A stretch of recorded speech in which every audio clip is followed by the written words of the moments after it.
Alright, what's up guys? Welcome back to my channel. Today I will compare the Talaria 2022 with the Surron 2022.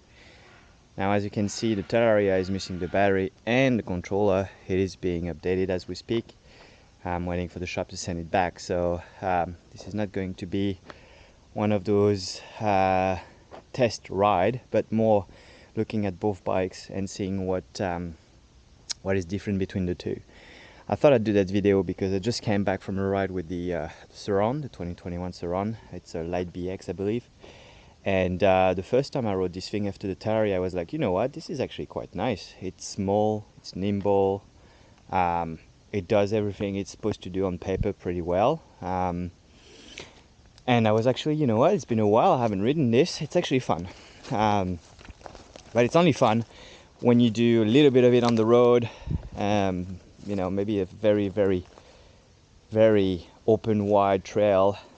But as you're starting to actually ride it, which is today the first time after a month in the trail, look, this video is not about slashing one or another. Absolutely not. It's really just my honest opinion, and I'm being honest, genuine. Stock, if you compare both bikes stock, I genuinely can't ride this one on the trails at the speed I was riding this one. You can definitely go on the trail and have fun on the Surron, absolutely. But as soon as you start hitting rocks and having to climb through obstacles, this was a muddy day today. We had a bit of rain last night, as you can see. I've started to put dirt on those tires. My God, the first thing is that I noticed right away is the lack of grip at the rear. And this is fairly new tire. It's only have 120 kilometers on it. I genuinely thought I had a flat. I thought something was wrong. I kept looking at the rear thinking, what's going on? And no, man, you just don't have grip with these things out of the box. I don't know if it's the tire. My guess is it's the profile of the tire. Obviously it's a little wider, but it's also a little bigger, as you can see. If you can compare the rear profile, it's only slightly bigger on the Talaria, but it's also the profile, right? The how do you call that? Not the diameter, but the width of the tire overall, I guess, sitting on the rim. So you got a lot more fat tire and lot more contact patch. So I'm genuinely not sure that it's the width that makes a difference, but it's definitely the profile that makes a difference. And as you can see, this tire is rooted. I have more grip on that right now that I have on this little Surron. I should also say that the only thing that I've changed on this Surron is I've put the actual shock from the Talaria. I find this fast ace is actually much better than the stock Surron shock. So I didn't like the rear shock. So I put the Talaria shock. As you can see, this one obviously is jacked up with RC2 and bombers at the front, but I'm genuinely comparing the bike stock and stock when I had both stock. And I can tell you that, yeah, that Surron is a lot of fun, but it's not out of the box. If you want to get it on the trail and get a little bit of speed, this is much better. If you look at size, you can also see the Talaria looks slightly bigger, like a bigger bike. If I genuinely look at right now at the seats, look at the angle of the seat, right versus left. The Talaria seems to point up a lot more than the B.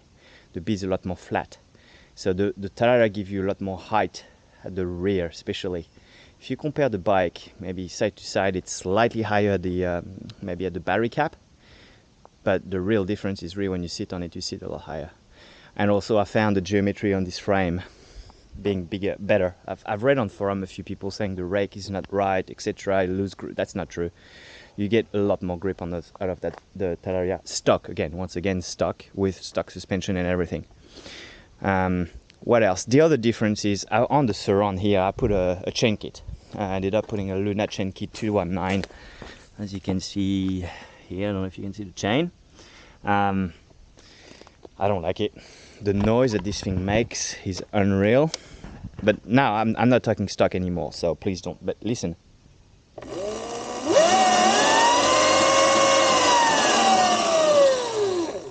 This is super noisy.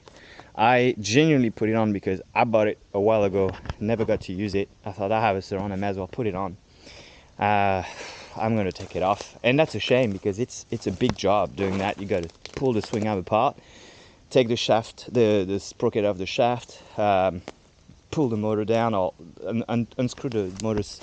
It's a big job. Anyway, I'm pretty unhappy about this. I should have done a bit more research. It looks like the bigger the 420 chain is better, but honestly, like that's way too loud for an electric bike. They're only saying 3 decibels higher.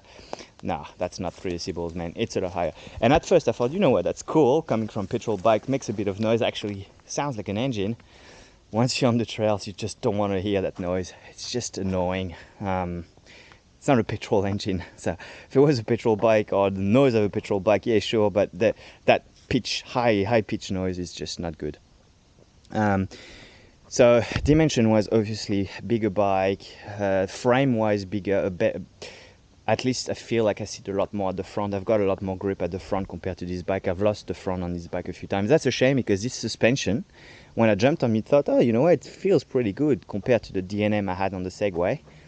I was genuinely impressed. I thought compared to the DNM, that's a much better fork. That's the surron brand fork that they're coming up with. So I thought I'm not going to touch it and try it out. It's not bad, but I mean, what I found is probably some issues with the damping, I reckon, because there are some places where if you start getting a little bit of speed, it basically washes off without any alert. You don't get alerted at all. And as you can see, I've dialed it, I think, pretty good anyway. I haven't done any jumps. The bottoming resistance, I'm not sure what it's going to be. No, I've done jumps actually. I've done a few jumps, so no, it's pretty good. Stock out of the box for an 85 kilo rider, it looks like it's holding up. I remember the DNM was just bottoming out everywhere, even though preload was on. I only have 3 turns of preload on that spring, so it's not bad. And then what else can I say? Look, the first thing was noise with the gearbox, which technically is a chain as well. So if you're comparing noise to noise from the Talaria and the Sting and the surron chain versus sprocket, the sprocket is less noisy than a chain drive on the surron, for sure.